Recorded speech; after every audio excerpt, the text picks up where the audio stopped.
Hello students, इस video में हम सीखेंगे DB browser for SQLite database की टेबल में न्यू रिकॉर्ड इंसर्ट करना। तो अब तक हम सीख चुके हैं DB browser for SQLite database बनाना और उसमें टेबल क्रिएट करना। तो इस वीडियो में हम सीखने जा रहे हैं उस टेबल में हम रो कैसे इंसर्ट करें। तो अभी तक अगर किसी स्टूडेंट को डेटाबेस कैसे बनाएं और DB ब्राउज़र फॉर SQLite के लिए टेबल कैसे बनाएं, तो इसके लिए वो मेरी DB browser for SQLite database की प्लेलिस्ट को वॉच कर सकते हैं। तो चलिए यहाँ पर हम जानेंगे कि DB browser for SQLite database की टेबल में नई रो इंसर्ट कैसे करें। तो इसके लिए हमें स्टूडेंट्स दी गई है इंसर्ट क्वेरी। तो डेटाबेस में नए रिकॉर्ड इंसर्ट करने से पहले थोड़ा सा हमें इंसर्ट क्वेरी के बारे में जानना होगा। तो चलिए पहले इंसर्ट क्वेरी को समझते हैं। तो ओके स्टूडेंट्स, यहाँ पे हम इंसर्ट क्वेरी पढ़ रहे हैं। तो इंसर्ट क्वेरी का यूज होता है डेटाबेस टेबल में नई रो को ऐड करने के लिए। तो इंसर्ट क्वेरी हम इस तरीके से लिखते हैं कि पहले आपका आएगा इंसर्ट कीवर्ड, फिर आपका इनटू कीवर्ड, उसके बाद आएगा टेबल का नाम। तो हमने जो अभी टेबल बनाई है वो पर्सन नाम से बनाई है, तो इसलिए हम यहाँ पर लिखेंगे पर्सन। तो इंसर्ट इनटू पर्सन का मतलब हुआ कि पर्सन टेबल में इंसर्ट करें। फिर पर्सन के बाद यहाँ पे हम कॉलम्स के नाम बताएंगे।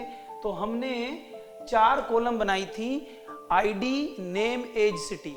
बट आईडी की वैल्यू हम यहाँ पर इंसर्ट नहीं करेंगे क्योंकि आईडी को हमने ऑटो इंक्रीमेंट रखा है। तो हमें आईडी के अलावा कॉलम की वैल्यू बतानी है। तो इसके लिए हम नेम, एज और सिटी कॉलम को यहाँ मेंशन करेंगे। तो पहले मैं नेम बता रहा हूँ, उसके बाद एज कॉलम और उसके बाद सिटी कॉलम।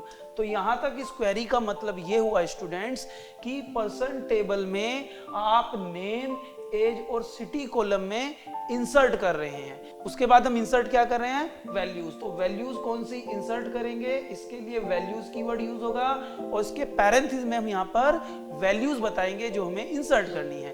तो पहले हम पर्सन का नाम बता रहे हैं, लेट्स सपोज राजीव मेहरा, ये नाम हो गया पर्सन का, और ये सिंगल कोट्स में बताना है। तो सिंगल कोट्स हम यहाँ क्यों बता रहे हैं, अदरवाइज वो कॉलम का नाम माना जाएगा क्योंकि word as a column name भी यूज हो रहा है और वर्ड एज अ वैल्यू भी।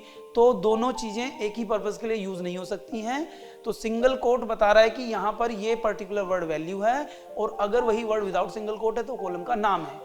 तो उसके बाद हम एज बताएंगे। एज के लिए हमें सिंगल कोट नहीं लगाना है क्योंकि कभी भी कॉलम का नाम नंबर नहीं हो सकता है।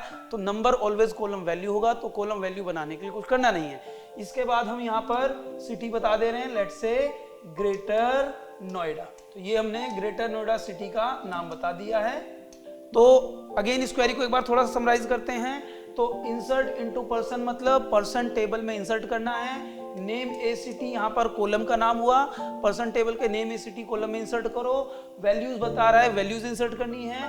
तो ये राजीव मेहरा वैल्यू जाएगी नेम कॉलम के अंदर, 23 वैल्यू असाइन होगी एज कॉलम में और ये ग्रेटर नोएडा असाइन होगा सिटी कॉलम में। तो ये जो अब हमने क्वेरी पढ़ी है इसको एग्जीक्यूट करेंगे। इसके लिए हम यूज करेंगे DB browser for SQLite app. तो चलिए पहले उसको स्टार्ट कर लेते हैं। तो स्टूडेंट्स, डेटाबेस हम ओपन कर चुके हैं और ये हमारी पर्सन टेबल है और अभी अगर हम इसमें ब्राउज डेटा करते हैं तो ये एकदम ब्लैंक है। तो यहाँ पर अब हम इंसर्ट क्वेरी को फायर करके इसमें नए रिकॉर्ड को इंसर्ट करेंगे। तो चलिए चलते हैं। इसके लिए हमें एग्जीक्यूट SQL पे आना होगा और यहाँ पर हम इंसर्ट क्वेरी टाइप करेंगे, जिसके लिए सबसे पहले हमें इंसर्ट कीवर्ड। तो इंसर्ट यहाँ पर SQL का कीवर्ड है और SQL एक केस इनसेंसिटिव लैंग्वेज है। तो इस बात से फर्क नहीं पड़ता है कि मैं इंसर्ट लोअर में लिखूं, अपर केस में लिखूं या कैपिटलाइज फॉर्म में। तो हम जिस फॉर्म में चाहें उसमें लिख सकते हैं। तो कुछ कीवर्ड मैं लोअर केस में यूज करूंगा, कुछ को मैं अपर केस में, ये बताने के लिए कि SQL is pure case insensitive. तो इंसर्ट कीवर्ड मैंने यहाँ लोअर केस में लिखा है। तो चलिए इनटू कीवर्ड को मैं यहाँ पर अपर केस में यूज कर लेता हूँ। इंसर्ट कीवर्ड यहाँ पर लोअर केस में है, इनटू कीवर्ड अपर केस में है। उसके बाद आएगा टेबल का नाम जो हमारा है पर्सन। पर्सन के बाद यहाँ पर ओपनिंग पैरेंथेसिस और इस ओपनिंग पैरेंथेसिस में हम कॉलम के नाम बताएंगे और ये कॉलम के नाम हम किसी भी केस में बता सकते हैं। तो नेम मैंने यहाँ कैपिटलाइज फॉर्म में, एज कॉलम का नाम मैंने लोअर केस में बता दिया है यहाँ पर, और इसके बाद हम सिटी को चलो अपर केस में बता देते हैं। तो ये मैं डिफरेंट केसेस इसलिए यूज कर रहा हूं आपको ये बताने के लिए कि केस से कोई फर्क नहीं पड़ता है। तो आखिरी कॉलम का नाम बताने के बाद हम क्लोजिंग पैरेंथेसिस लगाएंगे। उसके बाद आएगा आपका वैल्यूज कीवर्ड, जो बता रहा है कि हमें क्या क्या वैल्यूज इंसर्ट करनी है।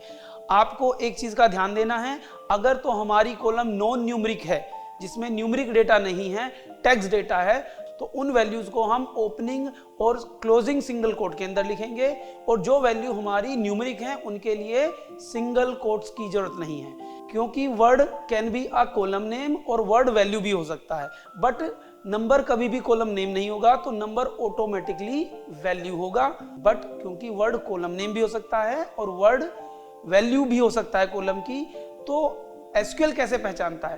तो अगर कोई वर्ड विदाउट सिंगल कोट्स है तो इसका मतलब वो कॉलम का नाम है, और वही वर्ड सिंगल कोट के साथ है तो वो उस कॉलम की वैल्यू है। तो ये डिफरेंशिएशन के लिए हो रहा है, बट क्योंकि नंबर ऑलवेज कॉलम वैल्यू होगा तो उसके लिए सिंगल कोट की जरूरत नहीं है। तो यहाँ पर पहले हम सिंगल कोट लगाएंगे, तो ये सिंगल कोट, फिर यहाँ पर मैं वैल्यू में दे रहा हूं राजीव मेहरा, सिंगल कोट से एंड करेंगे। तो राजीव मेहरा यहाँ पर किस कॉलम में जाएगा? तो पहली वैल्यू आपके पहले कॉलम को असाइन होगी, तो राजीव मेहरा वैल्यू जाएगी नेम कॉलम में। उसके बाद हम एज कॉलम की वैल्यू देंगे, जो नंबर होगी, तो सिंगल कोट की जरूरत नहीं है। फिर हमारी यहाँ पर नॉन न्यूमेरिक वैल्यू है, तो ये वैल्यू सिंगल कोट्स के अंदर होगी। तो यहाँ पर वैल्यू मैंने दे दी है नोएडा, और एंड करेंगे सिंगल कोट से, और फिर यहाँ पर हम लगाएंगे क्लोजिंग पैरेंथेसिस। तो चलिए समराइज कर लेते हैं इस क्वेरी को। तो इंसर्ट इनटू का मतलब इंसर्ट कीजिए, पर्सन टेबल में नेम एज सिटी कॉलम के नाम होंगे, और राजीव मेहरा वैल्यू असाइन होगी नेम कॉलम को, 23 वैल्यू असाइन होगी एज कॉलम को, ग्रेटर नोएडा वैल्यू असाइन होगी सिटी कॉलम को। तो इस क्वेरी के फायर होने पर एक रो इंसर्ट हो जानी चाहिए, जिसके नेम कॉलम में राजीव मेहरा, एज में 23 और सिटी कॉलम में ग्रेटर नोएडा जाना चाहिए। आईडी कॉलम की हम यहाँ पर वैल्यू नहीं दे रहे हैं, क्योंकि आईडी कॉलम ऑटो इंक्रीमेंट है, तो उसकी वैल्यू ऑटोमेटिकली जनरेट होगी और ऑटोमेटिकली इंक्रीज करेगी बाई 1। तो चलिए इस क्वेरी को एग्जीक्यूट करते हैं। तो इस क्वेरी को एग्जीक्यूट करने के लिए हमें एग्जीक्यूट बटन पर क्लिक करना होगा। तो ये मैं यहाँ पर एग्जीक्यूट बटन पर क्लिक कर रहा हूँ, और हमारी यहाँ पर क्वेरी एग्जीक्यूट हुई है without error, query successfully execute हुई है, और एक रो अफेक्ट हुई है। तो ये देखने के लिए हम डेटा को ब्राउज करेंगे। तो डेटा को ब्राउज करने के लिए आप ब्राउज डेटा टैब पर क्लिक करेंगे, और आप देख पा रहे हैं कि यहाँ पर एक रो इंसर्ट हो गई है, जिसमें आईडी कॉलम की वैल्यू ऑटोमेटिकली जनरेट हुई है, और ये वैल्यू 1 से इंक्रीज करेगी जब नेक्स्ट रो दोबारा से इंसर्ट होगी।